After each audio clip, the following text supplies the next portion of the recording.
Si tu pensais que le barbecue était la meilleure chose de l'été, tu as menti. Regarde-moi ça. Le secret le mieux gardé de la rivière est sur le point d'être révélé. Mais pour goûter à cette perfection, il faut d'abord le mériter. Ça commence ici. On est loin du supermarché aujourd'hui. On est directement à la source, dans les eaux cristallines. Regardez ces paysages de dingue. Ces petits trésors, on ne les trouve que dans l'eau qui chante comme ça. Il faut une main de pro et un œil de lynx pour les dénicher sur les rochers. On les appelle des tiens-loups ici, des escargots de rizière. Petite pause photo. La récolte du jour. C'est déjà plus satisfaisant que de trouver un billet de 5 $ dans un vieux jean. On remplit les paniers. Ces paniers traditionnels ne servent pas juste à avoir l'air stylé, ils sont parfaits pour que l'eau circule. L'expédition n'est pas finie. Un petit parcours d'obstacles pour mériter notre dîner. C'est le prix de l'authenticité. Mais attendez de voir ce qu'on va en faire.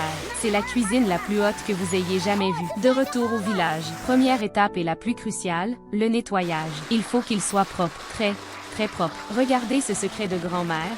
On ajoute des petites baies de poivre de Sichuan vert frais pour les faire dégorger. C'est un truc de pro. Question pour vous. Est-ce que vous oseriez goûter à quelque chose que vous avez pêché vous-même? Dites-le moi en commentaire. 2 heures de spa pour eux. Maintenant, on prépare la base du feu. Et là, le geste qui change tout. On prend la pince et on coupe juste un tout petit bout du coquillage. Pourquoi? Pour que la sauce épicée, et c'est une sauce légendaire, puisse s'infiltrer à l'intérieur. Et pour que ce soit facile à aspirer à la fin. L'équipe de choc. Ail, gingembre, piment sec, et tous les aromates essentiels. On ne lésine pas sur les ingrédients, c'est ce qui va donner ce goût explosif qu'on a vu au début. La table est mise. Les escargots sont prêts, les arômes sont en place. On passe au feu. On verse l'huile dans cette marmite gargantuesque, posée sur le fourneau traditionnel. C'est la cuisine à l'ancienne, la vraie. Les herbes, le gingembre, l'ail. On les fait frire jusqu'à ce que toute la maison sente le paradis et le danger en même temps. Et voilà les piments secs. C'est le festival du rouge. Et le secret absolu, la pâte de piment faite maison. C'est le cœur de la recette. On mélange cette base de saveurs jusqu'à ce que ce soit parfaitement parfumé. Allez, les stars de la rivière, entrez en scène.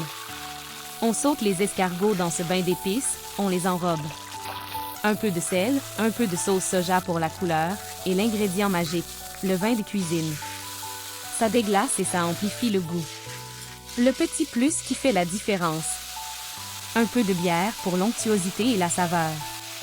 On couvre, et on laisse mijoter sur le feu de bois. Flashback au début. Le plat est terminé. La fameuse menthe fraîche arrive en touche finale pour la fraîcheur. On mélange une dernière fois. Regardez cette couleur, ce vernis brillant. La récompense de notre journée est là. De la rivière à la table, le voyage en valait la peine. Ah! S'il ne vient pas en aspirant, c'est là que l'étape de pince prend tout son sens. On peut facilement le sortir avec un c'est une bouchée d'épices, de menthe et de rivière. Si ça t'a donné faim, abonne-toi et lâche un like. Quel plat mystérieux tu aimerais qu'on découvre la prochaine fois? Dis-le moi.